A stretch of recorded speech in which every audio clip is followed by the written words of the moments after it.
तो solo levelling का episode number 10 आ चुका है, जिसके बारे में हम लोग बात करेंगे ही। बट इसके अलावा सोलो लेवलिंग का एपिसोड 8 और 9 हिंदी डब में डिले भी हो चुका है, और अब ये डिले हुआ है तो अब ये कब आएगा उसके बारे में भी हम लोग बात करेंगे। इसलिए इस वीडियो को शुरू से लेकर आखिर तक जरूर देखना। और अब चलो ज्यादा टाइम वेस्ट ना करते हुए आज की इस वीडियो को स्टार्ट करते हैं। तो सबसे पहले अपडेट बारे में बात करें, जो कि आता है अपने द अपोथेकेरी डायरीज के एनिमे को लेकर। तो वैसे तो सच कहूं तो मैं इस एनिमे को देखने रहा हूं, बट अगर आप लोग इस एनिमे को देख रहे हो तो मैं बता दूं कि जो इसका फाइनल एपिसोड है वो 23 मार्च को आएगा, जो कि हाँ इस एनिमे के फैंस के लिए तो बुरी न्यूज है। बट अभी सीजन 2 अनाउंस नहीं हुआ इसका, इसलिए अभी इसका फाइनल एपिसोड देखकर आप लोग एंजॉय कर लो। एंड हम लोग बात करें अपने नेक्स्ट अपडेट बारे में, जो कि आता है अपने ड्रैगन बॉल को लेकर। तो ड्रैगन बॉल क्रिएटर अकीरा टोरियामा तो गुजर चुके हैं, और यहाँ पे काफी सारे लोगों का रिएक्शन हमारे सामने आ रहा है। और उन्हीं में से हम लोग बात करें ड्रैगन बॉल की इंग्लिश डब में से गोकू की इंग्लिश वॉइस के बारे में, यानी सीन सेकमेल, जिन्होंने अकीरा टोरियामा के गुजर जाने के बाद उस पर अपना रिएक्शन दिया। और बेसिकली इन्होंने यहाँ पे क्या कहा है क्या नहीं वो आप लोग अपनी स्क्रीन पर पॉज करके पढ़ सकते हो। और इसके अलावा हम लोग बात करें अपने नेक्स्ट अपडेट बारे में, जो कि आता है अपने वन पीस को लेकर। तो यहाँ पे वन पीस एनिमे की तो पीक एनिमेशन हमेशा रहते ही है, और यहाँ पे देख के लगता है कि अभी इस चीज को 2 एनिमेशन वाले कंटिन्यू रखने वाले हैं, क्योंकि अभी जो वन पीस एनिमे का लेटेस्ट एपिसोड आने वाला है, जो कि अभी आ भी चुका होगा। तो उस लेटेस्ट एपिसोड के अंदर जो डायरेक्टर होने वाले हैं वो होंगे केंजी योकोयामा, जो कि अगर आप इनको नहीं जानते तो मैं बता दूं कि ये काफी कमाल के डायरेक्टर है, और स्पेशली इस बार वन पीस के न्यू एपिसोड के डायरेक्टर भी यही है। तो ऑब्वियस सी बात है कि एनिमेशन तो अपनी पीक लेवल पर होगी ही, इसलिए अगर आप लोगों ने इस एपिसोड को देख लिया है तो आप लोग मुझे कमेंट में जाके अपना रिव्यू दे सकते हो। एंड हम लोग बात करें अपने नेक्स्ट अपडेट बारे में, जो कि आता है नेटफ्लिक्स की एक न्यू एनिमे फिल्म को लेकर, जिसका नाम है माई ओनी गर्ल, जो कि अगर आप लोगों को देखनी है तो आप लोग इसको नेटफ्लिक्स के ऊपर 24 में से देख सकते हो। एंड यहाँ पे हम लोग एनिमे फिल्म्स के बारे में बात कर ही रहे हैं, तो यहाँ पर हम लोग बात करें अब अपनी एक ऐसी एनिमे मूवी के बारे में, जो कि यहाँ पे बहुत सारे लोग चाहते थे कि ये मूवी रिलीज हो, जो कि बेसिकली आप लोग समझ गए होंगे कि मैं किस मूवी के बारे में बात कर रहा हूँ। मैं यहाँ पे बात कर रहा हूँ अपनी हाइकू की movie decide battle at the garbage dump के बारे में, जो कि यहाँ पे जितने भी एनिमे फैंस है उनके लिए काफी अच्छी न्यूज है, क्योंकि ये मूवी इंडिया के अंदर रिलीज होने वाली है। और हाँ, जितने फैंस इस मूवी का इंतजार कर रहे थे अब उनका इंतजार खत्म हुआ, क्योंकि ये मूवी फाइनली इंडिया के अंदर आने वाली है। और कब आएगी कब नहीं उसको लेकर तो अभी तक कुछ भी अपडेट नहीं आया है, बट ज्यादातर चांसेस है कि ये इंडियन थिएटर के अंदर ये मूवी जो है वो मई या फिर जून के महीने में लगे। और हाँ, ये कोई ऑफिशियली जानकारी तो नहीं है, इसलिए हो सकता है कि ये एनिमे मूवी थोड़े से लेट भी आए। बट उससे पहले मैं आप लोग को एक चीज दिखाना चाहूंगा, जो कि आप लोग अपनी स्क्रीन पर देख सकते हो। तो आप लोग देख सकते हो कि इंडिया के अलावा जो मेरी मोस्ट ऑफ द ऑडियंस है वो बांग्लादेश से भी है। और अगर आप लोग भी बांग्लादेश से मेरी वीडियो देख रहे हो तो आप लोगों के लिए भी एक अच्छी न्यूज है, क्योंकि जो अपनी हाइको की मूवी है वो एक्चुअली में बांग्लादेश के अंदर भी रिलीज होने वाली है, और ये ऑफिशियली तौर पे अनाउंस भी हो चुका है। साथ ही में इसकी रिलीज डेट भी अनाउंस हो चुकी है, जो कि होगी 7 जून की। और हाँ, 7 जून को आप लोगों को ये मूवी बांग्लादेश के अंदर भी देखने मिलेगी, जो कि सच कहूँ तो मैं बांग्लादेश एनिमे फैंस के लिए खुश हूँ, क्योंकि उन लोगों को ये मूवी देखने मिलेगी। और मुझे पता है कि बहुत सारे लोग मेरी वीडियो पाकिस्तान और नेपाल से भी देखते हैं, और अगर आप लोग जानना है कि ये मूवी आपके कंट्री में रिलीज होने वाली है कि नहीं, तो देखो इसकी मैं गारंटी तो नहीं दे सकता हूँ, बट इंडिया की नेबरिंग कंट्री में ज्यादातर मूवी रिलीज होती है, इसलिए हो सकता है कि ये मूवी आपके कंट्री में भी रिलीज हो, बट कब रिलीज होगी उसकी मैं गारंटी नहीं दूंगा। इसलिए आप लोग चैनल को सब्सक्राइब करके रख लो, जैसे उसके रिलेटेड कुछ अपडेट आएगा वैसे मैं आप लोग साथ शेयर कर दूंगा। इसलिए फिलहाल के लिए अब जितने भी हाइको के फैंस है, क्या आप लोग इस मूवी के लिए एक्साइटेड हो कि नहीं वो आप लोग मुझे कमेंट में जाकर जरूर बता देना। और इसके साथ ही में हम लोग बात करें अपने नेक्स्ट अपडेट बारे में, जो कि आता है अपने क्रंचीरोल को लेकर। तो सच कहूं तो मेरे हिसाब से हम लोगों को हिंदी डब एनिमे देखना बंद कर देना चाहिए, और शायद क्रंचीरोल को अपना बोरिया बिस्तर उठा के इंडिया से निकल जाना चाहिए। हाँ वेल, ऐसा मैं पायरेसी को लेकर नहीं कह रहा हूँ, ऐसा आप ही लोगों का कहना है, जो कि आप लोग सुन के यही सोच रहे होंगे कि आखिरकार हुआ क्या भाई, आखिरकार क्रंचीरोल को लोग ऐसा क्यों कह रहे हैं। तो देखो यहाँ पे ज्यादा दिमाग लगाने की जरूरत नहीं है। अगर आप लोग सोलो लेवलिंग हिंदी डब में देखते हो तो आप लोगों को पता होगा कि सोलो लेवलिंग का एपिसोड नंबर 8 और 9 हिंदी डब में डिले हो चुका है। एंड ये जो डिले वाली अनाउंसमेंट है वो क्रंचीरोल ने अपने इंस्टाग्राम और अपने यूट्यूब चैनल के ऊपर कर दी थी,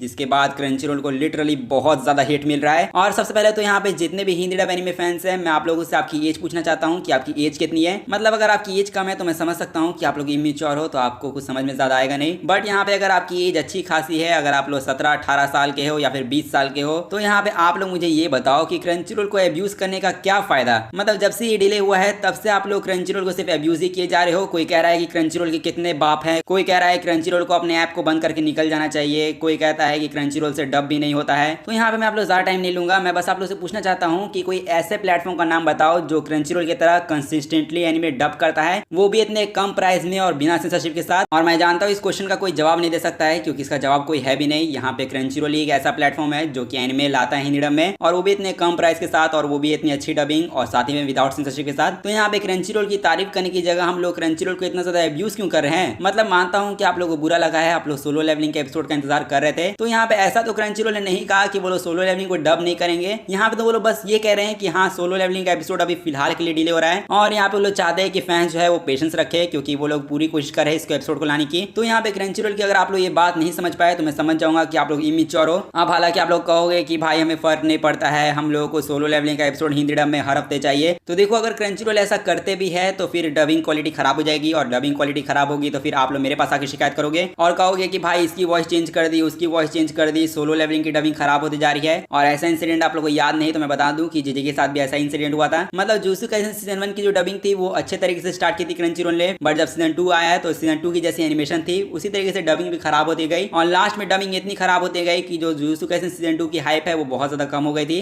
तो आप लोग क्या चाहते हो, क्या सोलो लेवलिंग साथ भी यही हो? मतलब सोलो लेवलिंग आप लोग को बहुत ज्यादा पसंद है, और अगर आपकी पसंदीदा एनिमे की डबिंग खराब हो जाए तब आप लोग उसमें भी क्रंचीरोल को हेट दोगे। और अगर इस बार क्रंचीरोल हमारे लिए इतना अच्छा काम कर रहा है, सोलो लेवलिंग एपिसोड को डिले कर रहा है जिससे डबिंग अच्छी हो, तो यहाँ पे हम लोग क्रंचीरोल को हेट देने की जगह क्रंचीरोल की तारीफ करनी चाहिए और क्रंचीरोल की रिस्पेक्ट करनी चाहिए। क्योंकि अगर आज क्रंचीरोल ना होता तो 90% जो एनिमेज है वो हिंदी डब में ना होते। इसलिए यहाँ पे वॉइस आर्टिस्ट और क्रंचीरोल को आप लोग रिस्पेक्ट देना सीखो। स्पेशली सच कहूँ तो सोलो लेवलिंग नहीं, क्रंचीरोल जो है वो हमेशा हमारे लिए लगातार काम करते रहते हैं। और सच कह रहा हूँ, पिछली वीडियो आप लोग जाके देख लो, क्रंचीरोल ने बहुत सारे एनिमेज को हिंदी डब में अनाउंस कर दिया है। साथ में आप लोग पता है कि क्रंचीरोल एक और एनिमे को हिंदी डब में लाने वाले हैं जिसका नाम है शैडो फ्लेम। तो देख लो, ऐसा नहीं है, क्रंचीरोल जो है वो सोलो लेवलिंग के अलावा भी हम लोगों के लिए कंसिस्टेंटली एनिमे डब कर रहे हैं, जिसके लिए मैं क्रंचीरोल के इस काम के लिए दिल से अप्रिशिएट करूंगा। और अगर आप लोग भी हिंदी डब एनिमे के सच्चे सपोर्टर हो तो आप लोग क्रंचीरोल को सपोर्ट करो। और साथ ही मुझे पता है कि यहाँ पे बहुत सारे फैंस ऐसे नहीं होते हैं, बहुत सारे फैंस पेशेंस रखते हैं, लेकिन यहाँ पे बहुत सारे सोलो लेवलिंग फैंस पूछेंगे कि अब भाई इसका एपिसोड 8 और 9 कब आने वाला है हिंदी डब में, क्योंकि यहाँ पे तमिल और तेलुगु डब तो शेड्यूल के साथ रिलीज हो रहा है। तो देखो हिंदी डब तो डिले हुआ होगा कुछ वॉइस आर्टिस्ट की प्रॉब्लम वजह से, कुछ वॉइस आर्टिस्ट की लाइफ में प्रॉब्लम चलते रहती है, इसलिए हो सकता है कि हिंदी डब के अंदर सोलो लेवलिंग के अपकमिंग एपिसोड को डिले किया गया हो। बट अब बात रही कि अब सोलो लेवलिंग की ये एपिसोड कब तक आएंगे हिंदी डब में, तो देखो इसका जवाब क्रंचीरोल ने ऑफिशियली तौर पे तो नहीं दिया है कि वो कब तक इसके एपिसोड को लाएंगे, बट मेरे कैलकुलेशन के हिसाब से सोलो लेवलिंग का एपिसोड 8 जो है वो हिंदी डब में शायद 30 मार्च को आ जाए। क्योंकि देखा जाए तो जब भी क्रंचीरोल ने सोलो लेवलिंग की हिंदी डब को डिले किया है तब यहाँ पे 1-2 हफ्ते का तो हम लोग को गैप देखने को मिला ही है, एंड इसीलिए मेरे हिसाब से सोलो लेवलिंग का एपिसोड 8 जो है वो आप लोग को 30 मार्च को देखने को मिले। बट हाँ, जैसे मैंने आप लोग बता दिया कि ये ऑफिशियली तौर पे कंफर्म नहीं है कि वो उसी तारीख को आएगा, इसलिए हो सकता है कि डेट आगे पीछे हो जाए। बट हाँ, यहाँ पे क्रंचीरोल ने सोलो लेवलिंग के एपिसोड नंबर 9 को भी मेंशन किया है, तो हो सकता है कि शायद नेक्स्ट वीक भी सोलो लेवलिंग का कोई भी एपिसोड हिंदी डब में ना आए। जिसमें मैं ज्यादा खुश तो नहीं कहूंगा, बस इतना कहूंगा कि आप लोग सब्र रखो, सब्र का फल मीठा होता है। और जैसे ही क्रंचीरोल वाले सोलो लेवलिंग को लेकर कुछ अपडेट बताते हैं तो वो मैं आप लोग सबसे पहले बता दूंगा, इसलिए आप लोग चैनल को सब्सक्राइब करके रख लो अगर आप लोग वो अपडेट्स को मिस नहीं करना चाहते हो तो। और साथ ही मुझे पता है कि सोलो लेवलिंग का जो तमिल और तेलुगु डब है वो डिले नहीं हुआ है, जिसकी वजह से लोग और भी ज्यादा हिट दे रहे हैं। क्योंकि यहाँ पे काफी सारे लोग ये कह रहे हैं कि क्रंचीरोल जो है वो तमिल और तेलुगु डब को ज्यादा इंपॉर्टेंस दे रहा है। और देखो यहाँ पे मैं कोई हेट तो नहीं दे रहा हूँ, बट यहाँ पे क्रंचीरोल ने जितने हिंदी डब एनिमे किए हैं उतने तो यहाँ पे उन लोगों ने तमिल और तेलुगु डब भी एनिमे नहीं किए हैं, जो कि देखा जाए तो क्रंचीरोल वाले अभी भी हिंदी डब को ही इंपॉर्टेंस दे रहे हैं। इसलिए आप लोग क्या ओपिनियन है वो आप लोग मुझे कमेंट में जाके बता सकते हो।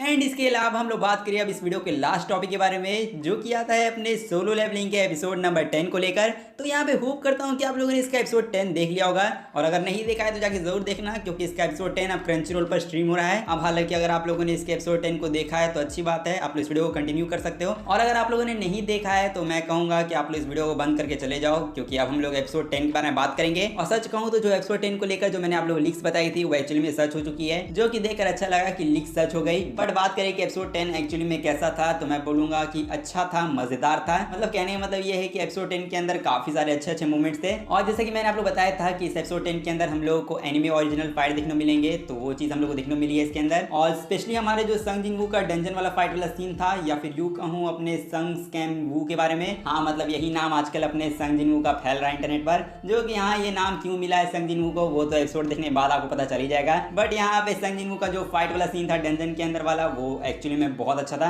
मतलब एवन स्टूडियो कुछ करे या ना करे, लेकिन जब भी वो लोग फाइट के अंदर म्यूजिक ऐड करते हैं तो वो फाइट देखने में और भी ज्यादा मजा आता है। बट सच कहूँ तो इस सीन से भी ज्यादा स्पेशल एक और सीन था, जो कि था अपने जीजू आइलैंड का फ्लैशबैक, जो कि मैंने आप लोग बताया था कि ये फ्लैशबैक हम लोग देखने को मिलेगा। और सच बता रहा हूँ, पूरे एपिसोड के अंदर इसी की एनिमेशन बहुत जबरदस्त थी। मतलब इसके एनिमेशन को आप लोग पीक लेवल एनिमेशन कह सकते हो, जो कि हम लोग को देखने को मिली थी इसमें। एंड इतना ही नहीं, इंटरनेट के ऊपर अभी बहुत ज्यादा बातें चल रही है सोलो लेवलिंग फैंस के बीच में। मतलब यहाँ पे सोलो लेवलिंग फैंस का मानना यह है कि अगर आप लोगों ने सोलो लेवलिंग देखना स्टार्ट नहीं किया है तो देखना स्टार्ट कर दो, क्योंकि नेक्स्ट 2 वीक्स के जो एपिसोड होने वाले सोलो लेवलिंग के, यानी एपिसोड 11 और 12, उसके अंदर हम लोगों को कुछ खतरनाक सीन देखने को मिलने वाला है। और या फिर यूं कहूँ तो एनिमेशन को देख के लोगों को लग रहा है कि अब एनिमेशन और भी नेक्स्ट लेवल पर जाएगी। अब वैसे इस एपिसोड 10 को देखने के बाद मैं इतना तो जरूर कह सकता हूँ कि एपिसोड मजेदार था, इसलिए हाँ आप लोग इस एपिसोड को जाके जरूर चेकआउट करना है। एंड अब आप लोगों को सोलो लेवलिंग का ये वाला एपिसोड कैसा लगा वो आप लोग मुझे कमेंट में जाके बता सकते हो। और साथ ही इस वीडियो को यहीं पर एंड करते हैं। सो आई होप करता आप लोग को ये वीडियो अच्छा होगा। तो अगर आप लोग को ये वीडियो अच्छा लगा है तो जाके इस वीडियो को लाइक कर दो, और साथ ही मेरे चैनल को भी जाके सब्सक्राइब कर दो ऐसी अमेजिंग कंटेंट के लिए। और अब मैं मिलता हूँ आप लोगों से बस ऐसी ही अगली वीडियो में, तब तक के लिए गुड बाय।